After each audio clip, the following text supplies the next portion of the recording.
Again, the anger of the Lord burned against Israel, and he incited David against them, saying, Go and take a census of Israel and Judah. So the king said to Joab and the army commanders with him, Go throughout the tribes of Israel, from Dan to Beersheba, and enroll the fighting men, so that I may know how many there are. But Joab replied to the king, May the Lord your God multiply the troops 100 times over, and may the eyes of my lord the king see it. But why does my lord the king want to do such a thing? The king's word, however, overruled Joab and the army commanders. So they left the presence of the king to enroll the fighting men of Israel. After crossing the Jordan, they camped near Aurora, south of the town in the gorge, and then went through Gad and on to Jazer. They went to Gilead and the region of Tatim-Hodshai, and on to Dan-Jain, and around toward Sidon. Then they went toward the fortress of Tyre and all the towns of the Hivites and Canaanites. Finally they went on to Beersheba in the Negev of Judah. After they had gone through the entire land, they came back to Jerusalem at the end of 9 months and 20 days. Joab reported the number of the fighting men to the king. In Israel there were 800,000 able-bodied men who could handle a sword, and in Judah 500,000. David was conscience-stricken after he had counted the fighting men, and he said to the Lord, I have sinned greatly in what I have done. Now, Lord, I beg you, take away the guilt of your servant. I have done a very foolish thing. Before David got up the next morning, the word of the Lord had come to Gad the prophet, David's seer. Go and tell David, this is what the Lord says. I am giving you 3 options. Choose one of them for me to carry out against you. So Gad went to David and said to him, Shall there come on you 3 years of famine in your land? Or 3 months of fleeing from your enemies while they pursue you?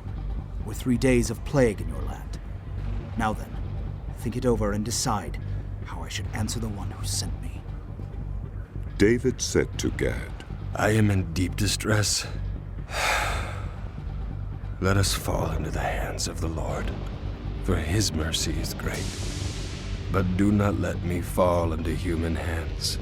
So the Lord sent a plague on Israel from that morning until the end of the time designated, and 70,000 of the people from Dan to Beersheba died. When the angel stretched out his hand to destroy Jerusalem, the Lord relented concerning the disaster, and said to the angel who was afflicting the people, Enough. Withdraw your hand. The angel of the Lord was then at the threshing floor of Araunah, the Jebusite. When David saw the angel who was striking down the people, he said to the Lord, I have sinned. I, the shepherd, have done wrong. These are but sheep. What have they done? Let your hand fall on me and my family. On that day, Gad went to David and said to him, Go up and build an altar to the Lord on the threshing floor of Araunah the Jebusite. So David went up, as the Lord had commanded, through Gad. When Araunah looked and saw the king and his officials coming toward him, he went out and bowed down before the king with his face to the ground. Araunah said, Why has my lord the king come to his servant? To buy your threshing floor, David answered, so I can build an altar to the Lord, that the plague on the people may be stopped. Araunah said to David, Let my lord the king take whatever he wishes and offer it up. Here are oxen for the burnt offering, and here are threshing sledges and ox yokes for the wood. Your Majesty, Araunah gives all this to the king. Araunah also said to him, May the Lord your God accept you. But the king replied to Araunah, No, I insist on paying you for it. I will not sacrifice to the Lord my God burnt offerings that cost me nothing. So David bought the threshing floor and the oxen, and paid 50 shekels of silver for them. David built an altar to the Lord there, and sacrificed burnt offerings and fellowship offerings.